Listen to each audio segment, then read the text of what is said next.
Hello అండి, welcome back to Sree's fashion house. Sree's fashion house boutique అయితే first time give away alert తో అయితే మీ ముందుకు వచ్చింది. సో ఏంటి గివ్ అవే అలర్ట్ అని చూస్తున్నారా? సో మార్చ్ 1 నుంచి మార్చ్ 7 వరకు అయితే బ్యూటిఫుల్ ఆఫర్ తో వచ్చాను. ఇక్కడ చూడండి, 2 సారీస్ చూస్తున్నారు కదా, వైలెట్ అండ్ గ్రీన్ షేడ్ లో ఉంది, గ్రీన్ అండ్ వైన్ షేడ్ లో ఉంది. సో సారీస్ ని చూసారు కదా, ఈ సారీస్ ని మీరు గెలుచుకోవాలి అనుకుంటే మా రూల్స్ ని అయితే ఫాలో చేయండి.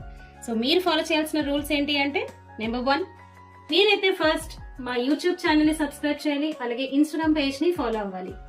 రూల్ నెంబర్ 2, ఈ సారీస్ యొక్క ప్రైస్ ఏంటి అనేది యూట్యూబ్ లో గానీ ఇన్స్టాగ్రామ్ లో గానీ కామెంట్ చేయాలి. రూల్ నెంబర్ 3 వచ్చేసి, మీ యొక్క కాంటాక్ట్స్ నుంచి ఎంతమంది చేత ఫాలో చేపించినా ఆర్ సబ్స్క్రైబ్ చేపించినా మాకు ఆ స్క్రీన్ షాట్స్ పంపిస్తే maximum number of followers and subscribers ని మాకు ఇచ్చిన వాళ్ళకి అయితే ఒక సారీని గివ్ అవేగా ఇస్తాం. సో ఈ 2 సారీస్ లో ఒక సారీ వచ్చేసి కరెక్ట్ గా ప్రైస్ గెస్ చేసిన వాళ్ళకి, ఇంకొక సారీ వచ్చేసి కరెక్ట్ గా ఎంత మంది మాక్సిమం ఫాలోవర్స్ అండ్ సబ్స్క్రైబర్స్ ని మనకి తీసుకొచ్చిన వాళ్ళకి. సో ఈ 2 గివ్ అవేస్ కూడా మార్చ్ 1 నుంచి మార్చ్ 7 మధ్యాహ్నం 12 o'clock వరకు అయితే రన్ అవుతాయండి. అండ్ మార్చ్ 7 ఈవినింగ్ అయితే మనకి ఉమెన్స్ డే ఆఫర్ గా అయితే ఈ 2 గివ్ అవేస్ మీకు అనౌన్స్ చేయడం అయితే జరుగుతుంది. సో ఇంకెందుకు ఆలస్యం, డూ ఇట్.